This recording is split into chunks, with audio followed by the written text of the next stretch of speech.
Welcome to another board game review. Today I will be reviewing Drakon, 3rd edition. It's published by Fantasy Flight Games as part of the Silverline Games. It got requested to me by a guy on the Board Game Geek, so I hope this will help you decide if this is a game for you. It's a game for 2 to 6 players, takes about 20 to 60 minutes. Can go a lot shorter, can go longer, depending on who you're playing with. So, what do we get inside the box? First off, we get a rule booklet, which is very small, with some nice examples on it, and it does a really good job at explaining how to play the game. So, very good rule book. Second of all, we get reference sheets, one for every player. This is a nice addition to the game and makes the game a lot easier to learn. Then we get tiles, a whole bunch of them. These tiles will be forming the game. You'll be making your own board, so it's actually a tile laying game. Next, we get money tokens, a lot of them, ranging in values from 1 to 3. The first player to ever collect a total value of 10 wins the game. Next off, we get a special power marker, which is an optional room, so every figure gets its own special powers. I don't play with this very often because it makes the game more complex for newcomers, and I tend to bring this game a lot when I'm playing with new people. You have a lot of plastic sculpts in there, very nice sculpts. People will recognize them, and it's because they're from Descent and the Roombound universe. Last but not least, we have the Drakon figure herself, which is one of the nicest plastic models I've ever seen. So, how does the game play? Well, the game is actually pretty easy. First, you take the starting tile, which will be really easy to recognize because it's double-sided. And the other ones are not.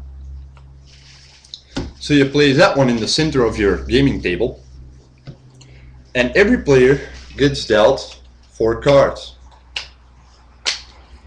So let's say we would be playing a 2-player game. Every player gets 4 cards and puts their pawn on the starting tile. Now, during your turn, you can only do 2 things, which is either you place a tile and you draw a new one, or you can move your pawn. That's it.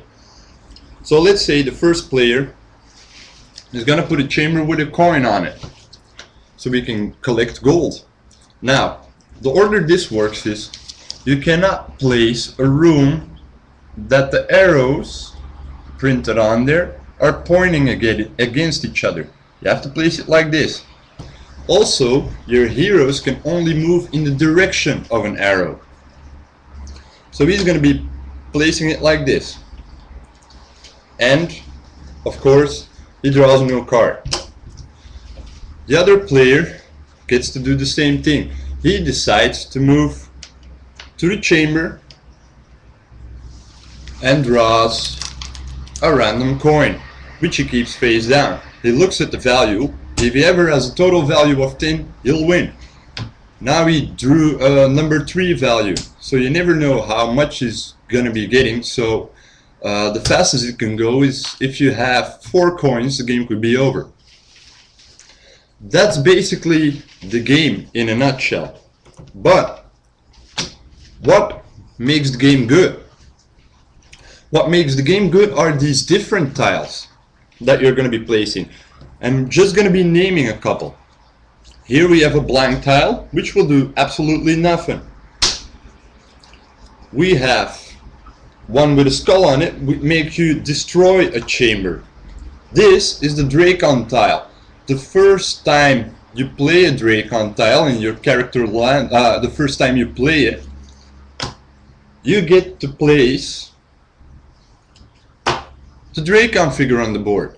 And every time somebody lands on the tile with the Drakon figures printed on, he gets to move the Drakon figure 3 spaces, and he doesn't have to follow the arrows. So, and whenever he touches an opponent, he gets to discard one of their coins drawn randomly by another player and moved back to the starting point.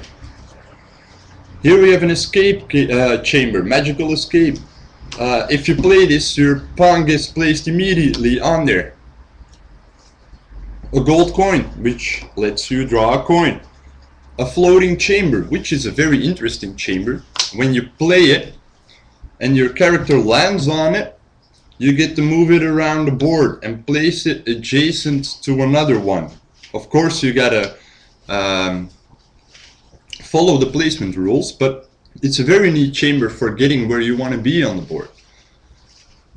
This will make you lose a coin.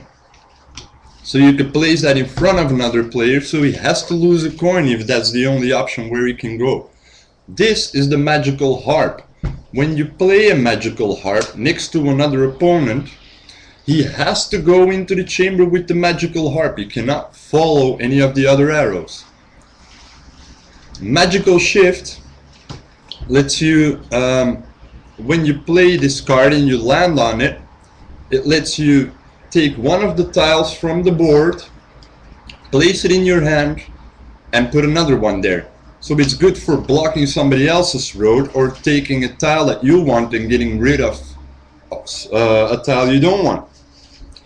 The map chamber. If you land on the map chamber, you get to draw a card from another player's hand, but then you have 5 cards and you keep drawing a new one, but he only gets to keep 3 cards, so it's a very powerful card when played right.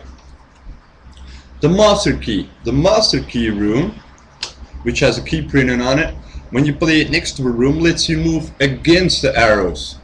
So it's good for making like a loop for getting coins. Mind control. Mind control lets you move another pawn to an adjacent room, which is a very good card, especially in combination with some of the others.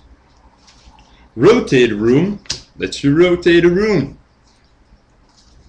Steal a coin clockwise and steal a coin counterclockwise lets you steal a coin from another player. Strong wind. The hero must move 2 chambers all at once, and he does not collect the things from the chamber where he moved through. So, and last but not least, we have the teleport. If you land on the teleport, you get to teleport anywhere on the board. But it's a very fun tile when combined with mind control. Because if you land on the teleport, and another player lands on the mind control, he can teleport you anywhere on the board, even on the tile with the Drakon figure on it, making you lose a coin and going back to the start tile. So the neat thing about this game is that you're actually trying like building an engine. You're placing all these tiles which work together, and you're trying to create an optimal route to get as much coins as possible. But the other players are doing exactly the same thing and trying to prevent you from getting those coins that you really want. So I like this game a lot. There's a lot of player interaction, and of course there's a little bit of backstabbing going on. So some people might get a little bit offended by this, but it's a very good game. I can't recommend it enough, and I would certainly encourage you to give it a shot. It's a perfect game, a perfect filler, and it doesn't take long, and has some pretty interesting mechanics, and it's easy enough for everybody to learn. So I hope you enjoyed this board game review, and probably see you next time. Goodbye.